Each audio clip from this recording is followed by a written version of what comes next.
Hello friends, this is Santosh sir and welcome back. And ये video IBO 01 पे है, first book पे। And इसके बाद में फिर book 2, book 3 and continuously upload होते जाएंगे वीडियोस। सो कहीं पर नहीं जाइए, stick to your seat, kindly subscribe the channel so that you get maximum benefit for your preparation. So on the board, first question, components of foreign environment. सबसे पहले समझ लेते हैं फॉरेन एनवायरनमेंट होता क्या है। ठीक है, all those factors which affect international trade और फॉरेन ट्रेड, ठीक है, they are called foreign environments.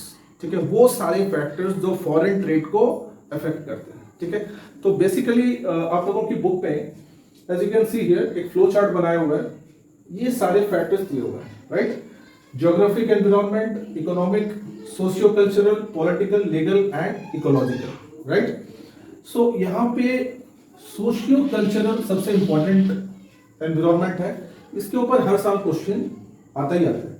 ठीक है, लेकिन आप लोगों को हल्के नहीं लेना है बाकी के जो एनवायरनमेंट्स हैं जो फॉरेन एनवायरनमेंट को अफेक्ट करते हैं, जैसे कि ज्योग्राफिक एनवायरनमेंट। ठीक है, when we talk about geographic environment, आप स्कूल लेवल में चले जाओ, जो ज्योग्राफी में आपने जो चैप्टर पढ़े थे, ठीक है, तो वो सारे क्या चैप्टर्स थे, जैसे क्लाइमेट हो गया, नेचुरल रिसोर्सेज हो गया, पीपल हो गया, डिफरेंट कंट्रीज हो गए। तो ये सारी चीजों को आपको डिस्क्राइब करना है अगर आपको ज्योग्राफिक एनवायरनमेंट को एग्जाम में एनवायरनमेंट को उसको डिस्क्राइब करना है। उसके बाद में मूव करते हैं इकोनॉमिक और फाइनेंशियल एनवायरनमेंट की। इकोनॉमिक एनवायरनमेंट में ये बेसिक कॉन्सेप्ट्स को आपको ध्यान देना है जब आप इसको डिफाइन करेंगे, जैसे इकोनॉमिक डेवलपमेंट।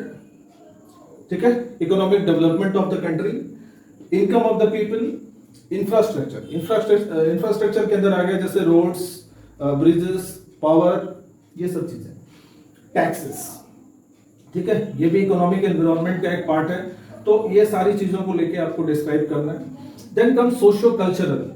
सोशियो कल्चरल यहाँ पे दो वर्ड है, एक है सोसाइटी और दूसरा है कल्चर। ठीक है, दोनों ही they are very closely related with each other.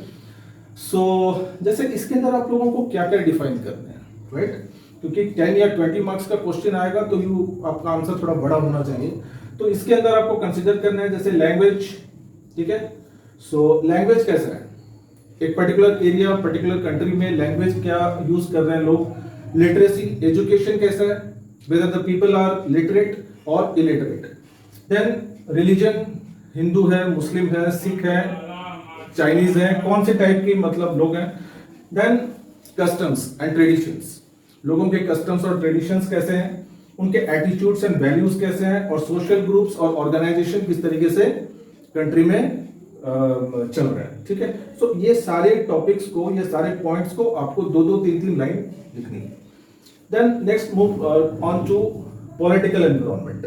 Political environment के अंदर जैसे पॉलिटिकल स्टेबिलिटी। पॉलिटिकल स्टेबिलिटी में जैसे अगर बार बार गवर्नमेंट चेंज तो नहीं हो रही है, ठीक है, बार बार इलेक्शंस तो नहीं हो रहे।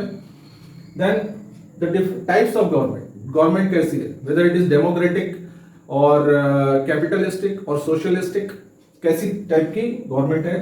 देन गवर्नमेंट के पॉलिसीज क्या है, इंटरनेशनल ट्रेड के बारे में वो क्या सोचती है, वेदर यू नो वो ग्लोबलाइजेशन में विश्वास करती है या नहीं करती है। ठीक है, तो ये सारे टॉपिक्स को आपको डिस्क्राइब करने हैं। Then comes legal. Legal generally, legal refers to law, law and order, country में लॉ एंड ऑर्डर कैसा है। ठीक है, सो ये चीज भी अफेक्ट करता है, तो इसको आपको डिस्क्राइब कर देना है। And last is ecological. ये एक्चुअली नया फैक्टर है जो बिजनेस एनवायरनमेंट को डिफाइन करता है, अफेक्ट करता है। And whenever we talk about ecological factor, we generally talk about pollution. ठीक है, लाइक यू नो जो फॉरेन ट्रेड होती है उससे पॉल्यूशन या कोई भी तरीके का ऐसा एनवायरनमेंट जो लोगों को अफेक्ट करे वो नहीं होना चाहिए। ठीक है, so there must be a proper ecological balance of plants, animals and human beings in the country during the foreign trade, right. So this is one of the very important question from unit 1 from first book. Okay friends, let's move on to unit 2 book 1.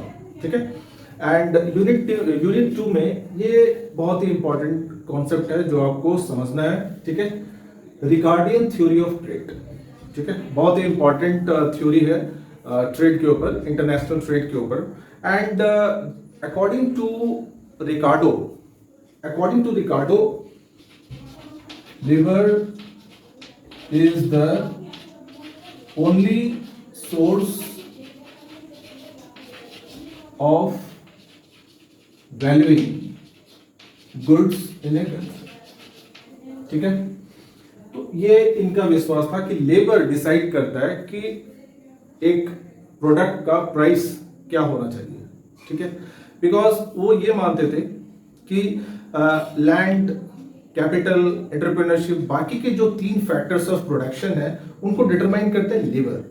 ठीक है, तो labour ही goods का या services का value को determine करता है. ठीक है, उन्होंने एक बहुत अच्छा एग्जांपल दिया है. ठीक है, उन्होंने बताया कि एक लेबर 3 आवर्स में 1 यार्ड ऑफ क्लोथ्स मैन्युफैक्चरिंग करता है, बनाता है. ठीक है, 3 घंटे में 1 यार्ड ऑफ क्लोथ बनाता है. एंड दूसरे केस में 5 आवर्स में 10 kg व्हीट प्रोड्यूस करता है लेबर. ठीक है, तो इन्होंने एक्चुअली 2 कंपैरिजन किए हैं. One is cloth, the other is wheat. एक लेबर है 3 घंटे में 1 यार्ड क्लॉथ बनाता है, और एक लेबर है जो 5 घंटे में 10 kg व्हीट बनाता है. ठीक है, तो इनका वैल्यू क्या होगा? आई मीन व्हीट का या फिर क्लॉथ का वैल्यू हम लोग कैसे डिटरमाइन करें? ठीक है, मान लो कि W is the wage rate.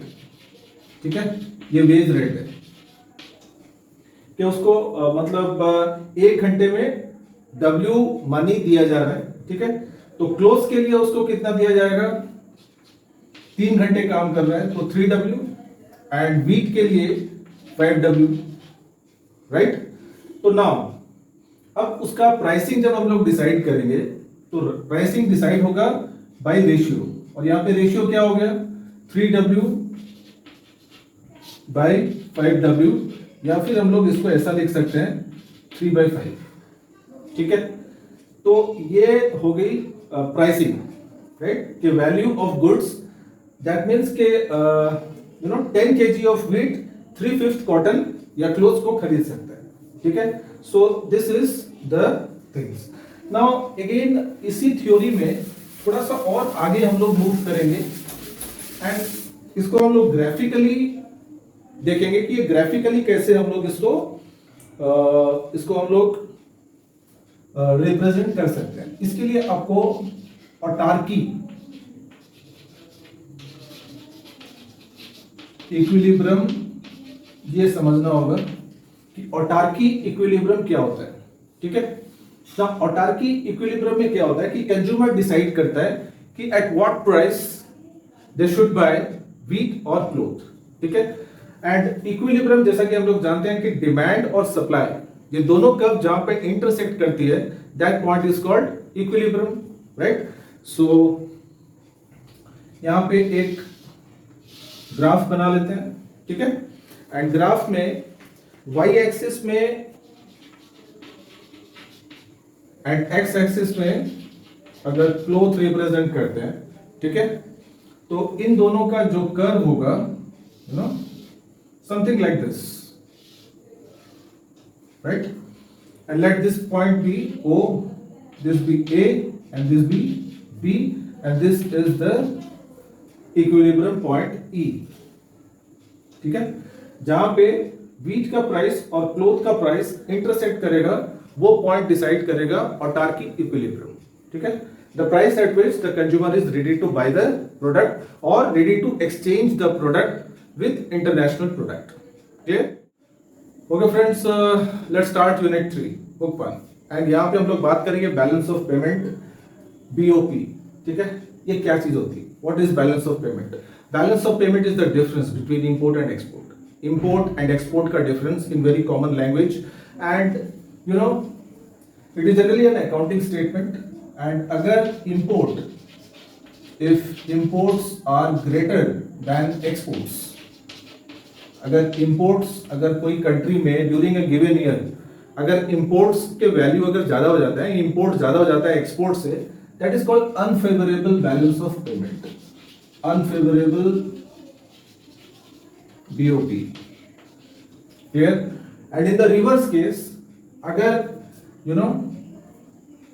अगर import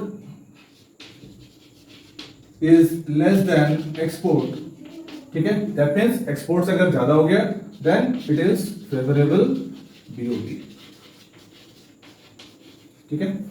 Now कोई भी कंट्री के लिए एक्सपोर्ट्स का वैल्यू ज्यादा होना बहुत अच्छा होता है उसकी सेहत के लिए, फॉर इट्स इकोनॉमिक डेवलपमेंट. ठीक है, बिकॉज एक्सपोर्ट्स अगर ज्यादा होगा तो फॉरेन करेंसी डोमेस्टिक कंट्री में आएगी and that will raise the standard of living, the exchange rate and the value of that country's currency.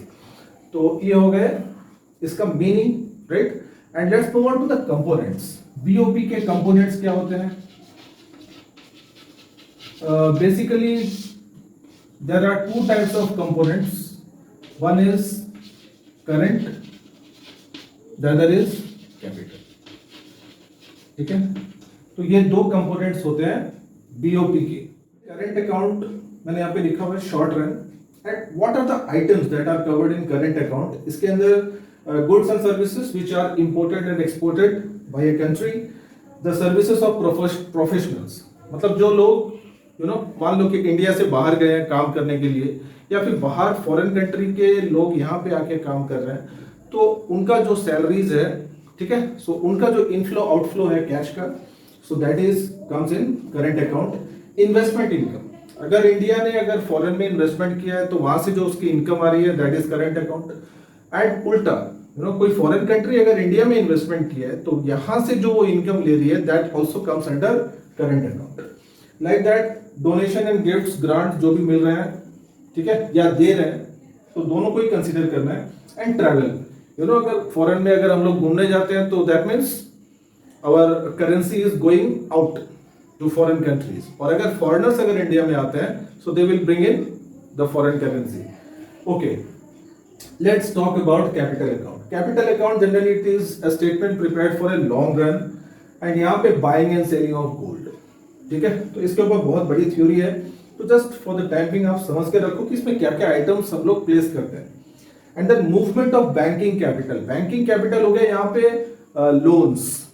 Now loan, you can give loans to other countries or even you can take loan from other countries. तो दोनों ही चीज यहाँ पे capital account में आती है.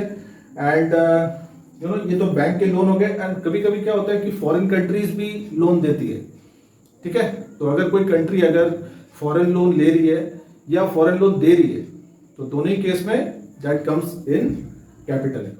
Okay friends, this is our next topic and this is balance of payment disequilibrium. Balance of payment disequilibrium कब होता है, राइट? सो बहुत ही सिंपल एक लाइन का डेफिनेशन मैंने यहाँ पे लिखा हुआ है. When a country unable to pay for its imports, अगर कोई कंट्री जो वो इंपोर्ट कर रही है फॉरेन कंट्री से, अगर उसका पेमेंट अगर वो नहीं कर पा रही है, सो that is called balance of payment disequilibrium. Clear? Very simple, इसको आप और एक्सपांड कर सकते हैं. नाउ लेट्स सी कि what are those factors that affect the equilibrium और disequilibrium of balance of payment.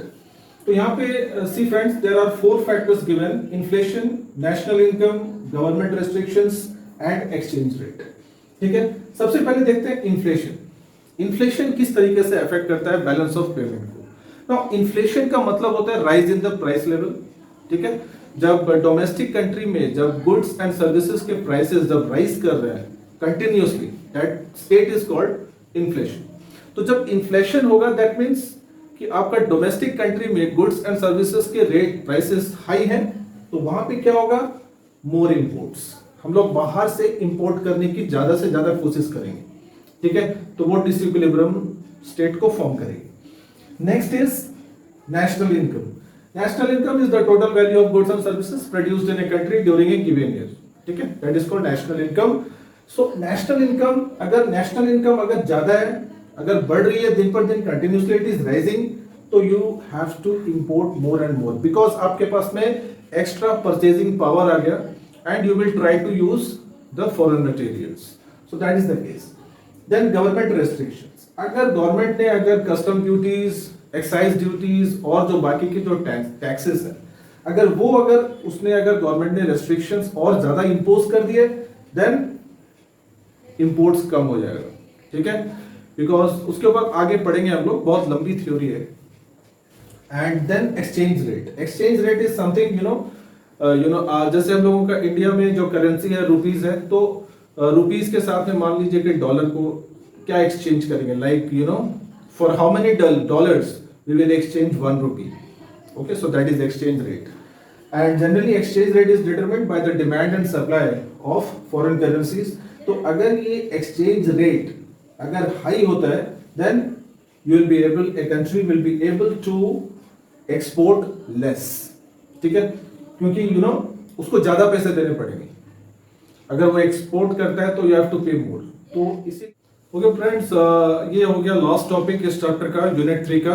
And यहाँ पे हम लोग बात करेंगे what are the methods, techniques, जिससे हम लोग डिसइक्विलिब्रियम को कम कर सकते हैं। Because the stage of disequilibrium is not good for a country, उसकी इकोनॉमिक सेहत के लिए बिल्कुल अच्छा नहीं है, ठीक है।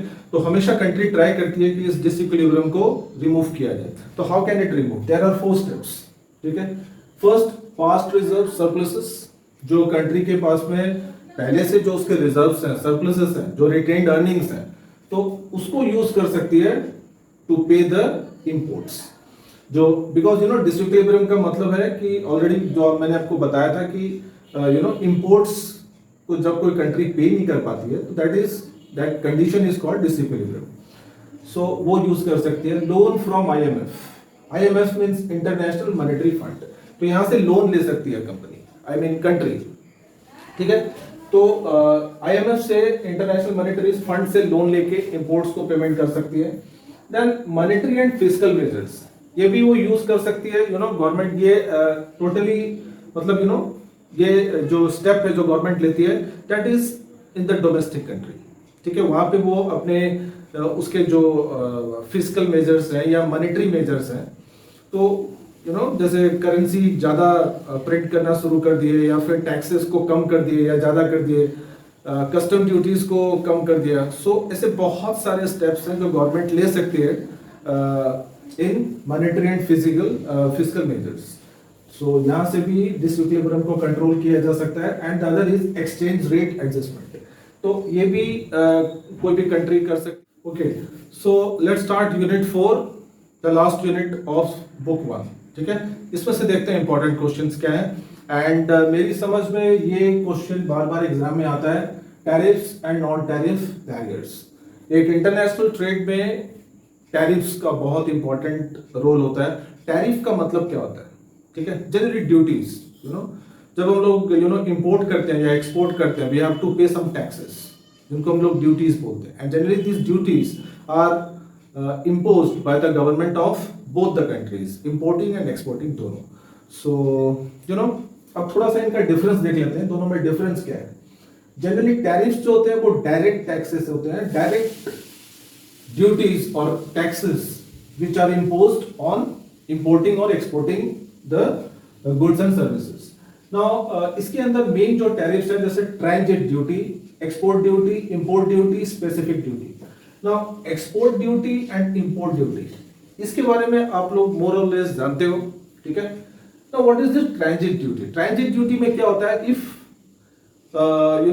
एक कंट्री से हम लोगों ने इंपोर्ट किया एंड वही सेम गुड्स को दूसरी कंट्री में हम लोग एक्सपोर्ट कर रहे हैं, we are not bringing that to our own country's consumption, we are again exporting that, तो वहां पे that duty is transit duty, ठीक है। एक्सपोर्ट ड्यूटी जो हम लोग एक्सपोर्ट करते हैं उसके ऊपर लगती है। इंपोर्ट ड्यूटी अगर हम लोग गुड पे गवर्नमेंट के कुछ स्पेशल टैक्सेस होते हैं, ड्यूटीज होते हैं, so that has to be paid, so that is specific duty. Now let's move on to non tariff. जैसे टैरिफ हो गया डायरेक्ट इंपोजिशन ऑफ टैक्सेस और ड्यूटीज, एंड नॉन टैरिफ में जनरली इनडायरेक्ट टैक्सेस, राइट। यहाँ पे generally government policies and उसका जो administrative structure है वो इफेक्ट करता है, वो रोल करता है। तो ये इनडायरेक्ट ड्यूटीज है। इसके अंदर जैसे Kota's, custom valuation, subsidies, technical and health regulations, anti dumping and taxes. तो ये 6 इंपॉर्टेंट पॉइंट्स हैं, 6 टाइप ऑफ ड्यूटीज या नॉन टैरिफ बैरियर्स हैं। बैरियर्स मीन्स रुकावटें, ठीक है। कोटास में क्या होता है, जैसे कि हम लोग जानते हैं कोटा के बारे में कि फिक्स कर दिया कि इतना ही माल हमें इंपोर्ट करना है और इतना ही एक्सपोर्ट करना है, सो दैट इज कोटा, ठीक है। एंड कस्टम वैल्यूएशन में, कस्टम में जब माल आता है डक में, तो वहां पे उसके जो वैल्यूएशन है वहां पे वो चेंजेस कर सकते हैं, गवर्नमेंट पॉलिसी चेंज कर सकते हैं, सब्सिडीज दे सकती है, जैसे कि इंडियन गवर्नमेंट जो एक्सपोर्टर्स हैं उनको स्पेशल सब्सिडी देती है, ठीक है, इंपोर्टर्स को थोड़ी कम, राइट। तो ये स्पेशल रिबेट मिलता है for exporters. Technical and health regulations, इस ग्राउंड में भी कंट्री बैरियर लगा सकती है कि जो माल हम लोग इंपोर्ट कर रहे हैं वो हेल्थ स्टैंडर्ड को मीट नहीं करता, okay, that is not up to the health standard, तो उसको इंपोर्ट नहीं कर सकते। या फिर इफ इट ऑब्स्टिकल्स, कोई टेक्निकल प्रॉब्लम है तो भी वो नहीं हो सकता। एंटी डंपिंग में क्या होता है कि जनरली अगर कोई फॉरेन कंट्री अगर अपने कंट्री में माल कम रेट में बेचती है लेकिन जब एक्सपोर्ट करती है तो ज्यादा रेट में करती है, सो दैट इज एंटी डंपिंग। तो वहां पे इस चीज को लेके भी कंट्री गवर्नमेंट पॉलिसी बना सकती है कि गुड्स इंपोर्ट नहीं होगा।